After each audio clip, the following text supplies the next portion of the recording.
টাকির কুলেশ্বরী কালী মন্দিরটি একটি জাগ্রত বিখ্যাত মন্দির। তো আমরা আজকে চলে এসেছি এই মন্দিরের কিছু অজানা ইতিহাস জানতে আর এই মায়ের দর্শন করতে। তো চলো দেরি না করে ব্লগটাকে শুরু করে দিই। 1640 থেকে 45 সালে জমিদার রায়চৌধুরীর পরিবারের হাত ধরেই এই কালীবাড়িটি প্রতিষ্ঠা হয়। কথিত আছে বহু বছর আগে ইছামতিতে জেলেদের জালে উঠে এসেছিল সুন্দর নকশা করা একটি ঘট। তো সে কথা জানতে পেরেছিল টাকির জমিদার, আর জমিদার গিন্নি সেই রাতেই স্বপ্ন দেখে চালাঘর তৈরি করে ঘরটি কিন্তু প্রতিষ্ঠা করতে হবে জমিদার পরিবারকে।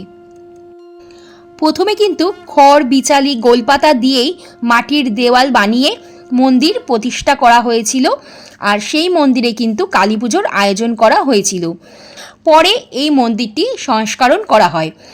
নদীর কূল থেকে এই ঘরটি পাওয়া গেছিল বলে মন্দিরের নাম রাখা হয়েছিল কুলেশ্বরী কালীবাড়ি।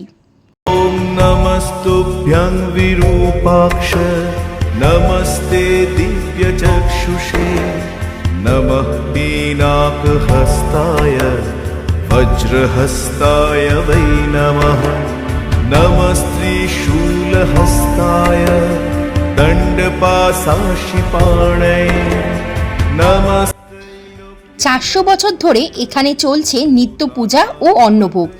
একটা সময় এখানে শতাধিক পাঠা ও মোষ বলি দেওয়া হতো।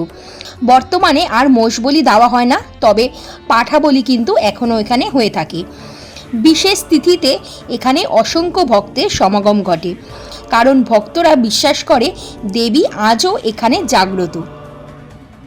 এমনই এক জাগ্রত মন্দিরে পুজো দিতে পেরে আর এই দেবীর দর্শন পেয়ে আমরা নিজেদেরকে ধন্য মনে করি।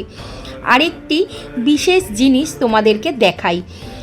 আমরা যে কোনো মন্দিরে দেখি দেবদেবীকে ভোগ দেওয়া হয় কিন্তু থালাতে, কিন্তু এই মন্দিরে একটা অদ্ভুত জিনিস দেখলাম। দেখো, মায়ের হাত থেকে কিন্তু যে ভোগটি মাকে দেওয়া হয়েছিল সেটি কিন্তু মাকে দেওয়া হয়েছিল মায়ের হাতে, আর সেটি এখন প্রসাদ হয়ে যাওয়ার পর মায়ের হাত থেকে নিয়ে ঠাকুরমশাই সবার মধ্যে সেই প্রসাদ বিতরণ করে দিচ্ছে।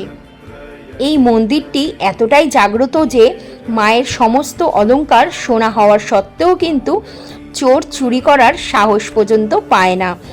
তো মায়ের মন্দিরের পাশে আছে বাবা ভোলানাথের একটি ছোট মন্দির। তো তোমাদের এই ভিডিওটা কেমন লাগলো? যদি ভিডিওটা ভালো লেগে থাকে তবে একটা লাইক করে দিও। আবার দেখা হবে তোমাদের সাথে পরবর্তী একটা ব্লগেতে। তোমরা ভালো থেকো, সুস্থ থেকো আর সাবধানে থেকো।